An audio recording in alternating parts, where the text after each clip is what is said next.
Bapak Ibu, sidang jemaat yang diberkati dan dikasihi oleh Tuhan kita Yesus Kristus. Mari kita mendasari keseharian kita hari ini dengan merenungkan bagian dari firman Tuhan yang saya ambil dari Kejadian pasal 41 ayat 37 sampai ayat yang ke-57. Namun saya akan membaca ayat yang ke-43 saja. Demikian bunyinya. Lalu Firaun menyuruh menaikkan Yusuf dalam keretanya yang kedua, dan berserulah orang di hadapan Yusuf, hormat. Demikianlah Yusuf dilantik oleh Firaun menjadi kuasa atas seluruh tanah Mesir. Amin. Bapak Ibu, jemaat yang diberkati dan dikasihi oleh Tuhan kita Yesus Kristus. Kurma adalah tanaman yang ditanam dengan metode yang tidak biasa. Saat tanaman kurma ditanam, itu ditindih dengan batu yang cukup besar. Saat tumbuh, ia tidak bisa tumbuh ke atas karena ada batu penghalang di atasnya. Tetapi ia justru tumbuh ke bawah, memperkuat atau memperkokoh akar-akarnya. Akarnya kuat, tumbuh menjadi pohon besar yang mampu menggulingkan batu penghalang yang ada di atasnya.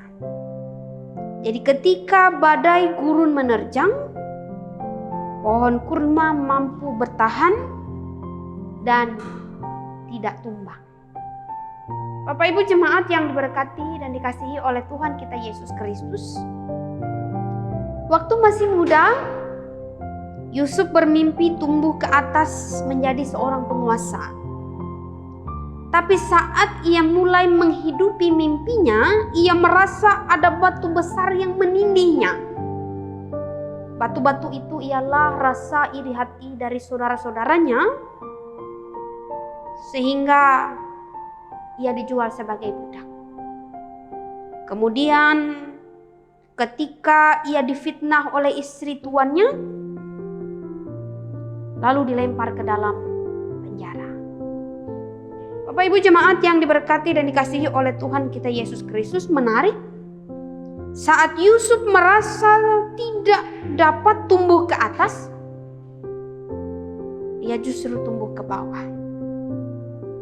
Ia memperkuat imannya kepada Tuhan. Artinya dalam titik terendah di hidupnya, ia tumbuh kuat dalam iman kepada Tuhan. Semakin kuat imannya, maka batu yang menindih itu terguling. Bahwa dengan pertolongan Tuhan, Yusuf tampil sebagai penguasa yang bijaksana, rendah hati, mau mengampuni, bahkan menjadi sukacita bagi banyak orang. Melewati firman Tuhan pada kesempatan hari ini, mari kita renungkan. Apakah hari ini kita merasa hidup kita berat?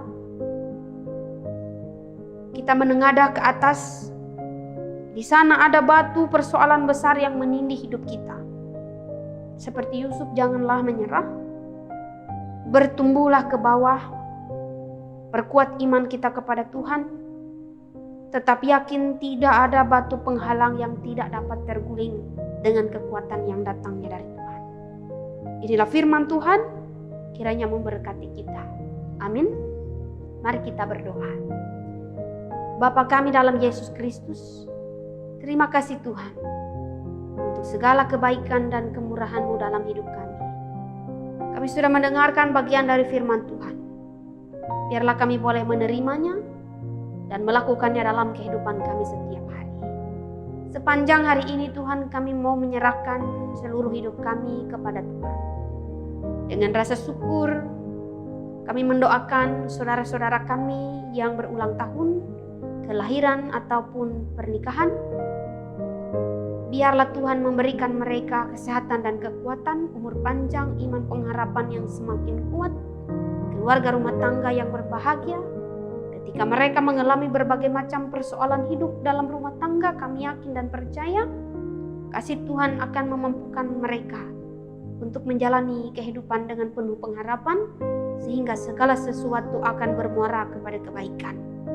Bagi mereka yang berduka cita karena kehilangan orang-orang yang mereka kasihi, dikuatkan dan dihibur Tuhan, sehingga mereka tetap merasa bahwa Tuhan tidak pernah meninggalkan mereka. Terima kasih Tuhan untuk kebaikan dan kemurahan Tuhan dalam kehidupan kami, baik suka duka, untung rugi, pahit manis kehidupan ini, kami tetap yakin akan pemeliharaan Tuhan. Ampuni setiap dosa dan pelanggaran kami dalam kata dan perbuatan, sehingga kami boleh layak untuk menerima belas kasihan dari Tuhan. Terima kasih Tuhan Yesus. Dalam nama-Mu kami berdoa dan mengucap syukur. Amin.